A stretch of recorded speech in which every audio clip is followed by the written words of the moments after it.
And what's up, everybody? I'm back with another movie review, and today I am reviewing the Five Nights at Freddy's movie. A movie that I have waited 8 years to go see. It's been literally about 8 years worth of theories and predictions. Is it going to be a movie? When's it going to come out? There were rumors going around for a long, long time, and we finally got trailers and we finally got to see it live in the theater. This was an experience for sure. I have a long history with FNAF, mostly by watching Markiplier play it, but also I've played it a good amount as well. And I know a good amount of the lore, so I'm a fair fan of the movie, and I was just really, really glad to finally get to see the movie. So that was good. But I got a lot of notes on this movie. It was definitely an experience. So let's jump right into it, shall we? First off, I saw this movie for free. So we get to the theater. This is a little bit of a story going into the movie. We walk into the theater, and we bought the tickets online in case, it was going to sell out, which it did not sell out at all at the theater we went to. We go in and we get some concessions, and then we go look for where we're going to scan our tickets. We already knew what theater we were in. It said it online, and we knew we needed to be there and whatnot. We knew our seats and everything, but we wanted to scan our tickets in because, you're supposed to do that. Nobody was there scanning tickets. It was really sketchy. So we could have just walked in and seen the movie for free, which pissed me off, even though it only cost after I used a gift card, so it only cost $10 after the gift card to actually see the movie. It's not that big a deal. However, it's just a little annoying because I wanted to use the tickets. I guess I still did. I mean, whatever, but I don't know, not that big a deal. But just wanted to just point that out before going in. And this is a classified horror movie, or at least, FNAF is a horror-esque genre of game, and, I think it would probably be a horror movie. This movie was a PG-13, so, but it was a little bit higher-end PG-13, but it wasn't super scary. Outside of a few stuff, there were a few jump scares, especially at the beginning, and there were definitely some more tense action scenes in the movie. But overall, I mean, it didn't have an overall linear horror tone that you would know. Of course, there were some horror movie aspects, like the characters being freaking idiots. Was one of the things, and that was just crazy to watch, for sure. But that was. Also, I really wish Markiplier was in this movie. Now, fun fact, he was supposed to be in the movie. I really was hoping he would. Because, he's such a big part of the reason why FNAF got so popular. Kind of he made FNAF popular, but also FNAF made him popular. So it's kind of a thing. And they do a movie, you expect him to be in it. Apparently, he was supposed to be the security guard at the beginning of the game. Or not the beginning of the game, the beginning of the movie. But he had to turn it down because he's shooting his own movie, which Noah said apparently we got to go see. And it would have been cool to see Markiplier at the beginning of the movie. I was hoping he would have a little more overarching role, but I guess a cameo is really all you could do for him. But I think the guy at the beginning still did fine. It was a good opening, in my opinion. So wasn't anything too crazy. Also, but they did get one YouTuber in this movie, that being MatPat. And this was probably one of the crazier scenes in the movie when he's just he just pops out of nowhere and he's working at this diner and then he says his famous line, "That's just a theory." And he just does that. That was pretty crazy. Again, he's a big piece talking about the lore and stuff like that. It was just a really weird thing to see in the movie. But it wasn't. It was just pretty weird, honestly. I also thought the security guard guy and his sister, I guess it is, have a really weird dynamic with them. Like a lot of bantering going back and forth, and he's like shooting down her imaginary friends. He's like, oh, imaginary friends. He's like, oh, at least my friends are real. At least I'm real. Yeah, it's so funny. Like, what the fuck? It's a fun dynamic though, and they definitely have this like deep relationship with each other, and they get close to each other as the movie goes on, which is cool to see. And that really plays into the whole side plot of the movie. Of course, there's the whole thing with you knew there was going to be the animatronics, you knew there was going to be the building, you knew that there was going to be all that stuff in the movie. But they also work up the side plot for the security guard with him trying to figure out who kidnapped his brother and trying to make that vengeance. So that's a cool thing to see. It adds more plot and stuff to the movie. But I really, in my opinion, thought that scene with him getting kidnapped got replayed way too much. I know that it's important, a very important scene, and it plays out in different ways as the movie goes on. I just thought it was replayed too much, especially at the beginning of the movie. And it just kind of jacked up the runtime a little bit. So that's what I thought about that. But and then the enemy plot with like the ant thing, it trying to steal the kid from the guy. It just doesn't. That scene doesn't work too. She is terrible. Like her character, it's not her as a bad actor per se, but she's just a really written terribly character. The side plot itself, with the ant trying to take him, it's not done well. It doesn't get as much time as I think it needed to fully be realized.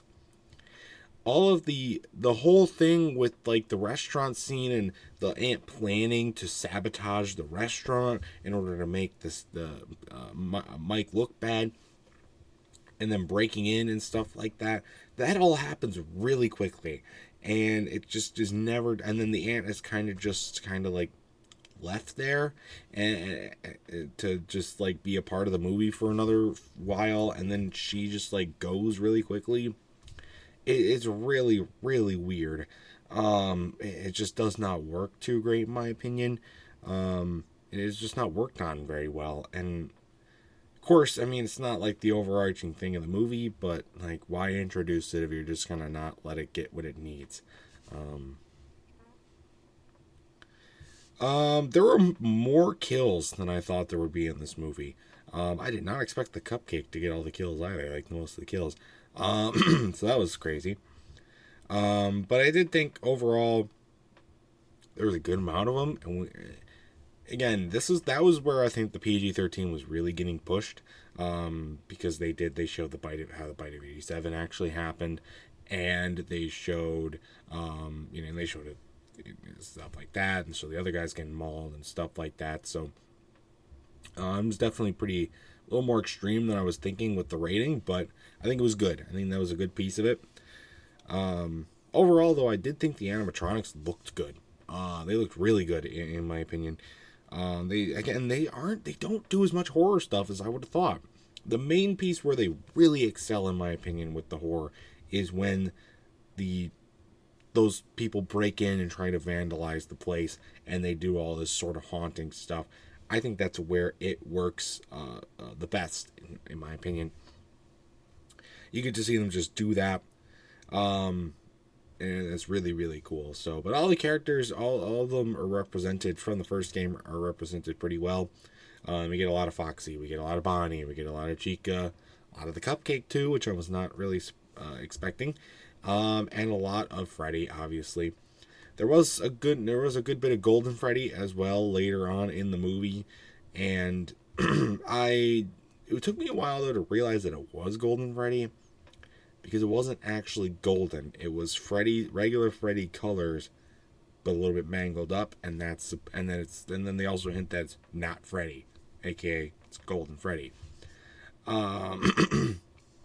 That took me a while to like realize and break down.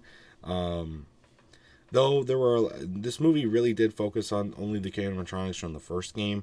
I mean, there is Spring Bonnie, obviously, for Springtrap for obvious reasons. But they didn't talk about any of the characters from 2, 3, or any of the games forward other than Spring Bonnie, which opens a lot of room for sequels, and I have a feeling they're at least going to talk about a sequel and maybe think about it. It really just depends, I guess, on how well this movie does and receives, especially now that we're through opening weekend, how it's going to do. But they did not talk about a lot of the other characters, none of the toy characters, none of the stuff from 3. Well, I guess there wasn't anything from 3. I guess the only character from 3 showed up, but nothing from 4 or any of the games are farther on. So they had a lot of weird dialogue choices in this movie as well. One that I want to point out in particular is at the end of the movie when the police officer lady is in the hospital and Mike goes and visits her. This is after everything has gone down. And he's talking about her and he feels like, oh, I hope, this is really sad what happened and I hope we can put this behind us and it's over now. It's over now. The trauma's over now. And then he's just like, well, get better. I'm like, what? That's not something you just say to someone. I don't care if she's like knocked out in a coma or whatever. You just don't say that. Like, oh, get better. I'm like, how inconsiderate, how insincere is that? I didn't like that. That rubbed me the wrong way. And as for the music in the movie, they did use Talking in Your Sleep, which was in the trailer. They used that a lot in the movie.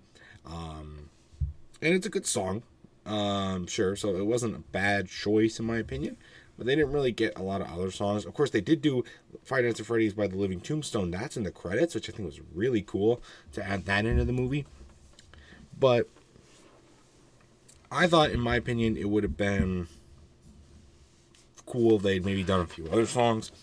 They really didn't do that, but again, not a bad song choice at all. And it's not super overused, so it's fine.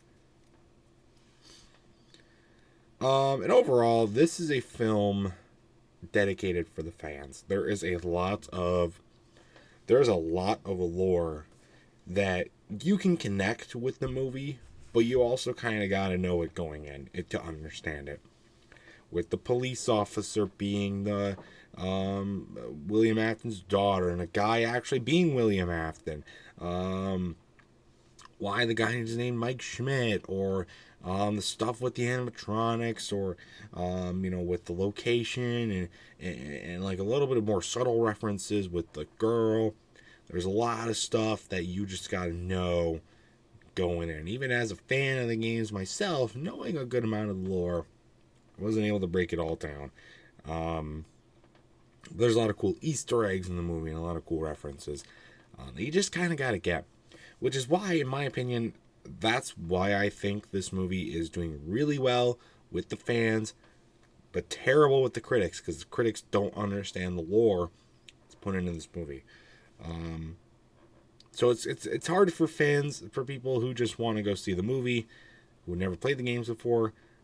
Hard for them maybe to understand some of the stuff that's going on in the movie. But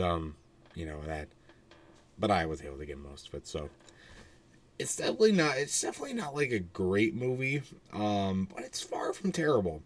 I knew this was probably going to be a funny, bad movie, and it turned out to be a okay movie that was hilarious. So that was pretty good. I definitely glad I went and saw this movie. Was it worth the wait? Yeah, I think so. There really wasn't much more I think they could have done with it that they already did. So that was pretty cool. That was pretty good stuff. So that's it for my review of the FNAF movie. My final score, I'm going to have to give this one a good 7 out of 10. I enjoyed my experience, but it's not a spectacular film. Could have went a little bit more into the horror aspect of it, though I understand why they didn't. Some really weird dialogue choices, and some plot lines that just weren't really established as much as I think they should have been, but still very enjoyable to watch all throughout, so especially as a fan of the games. So that's gonna do it though for this review. If you've seen the FNAF movie, if you've ever seen it, it's only been out for a few days. If you've seen the FNAF movie by now, Let me know your thoughts about it in the comment section down below. Was there anything I missed, big plot points in the movie that I did not talk about here?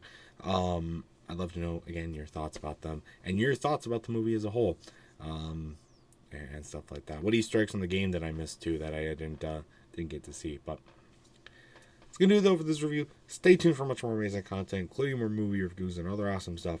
Until next time, see you guys later. Goodbye.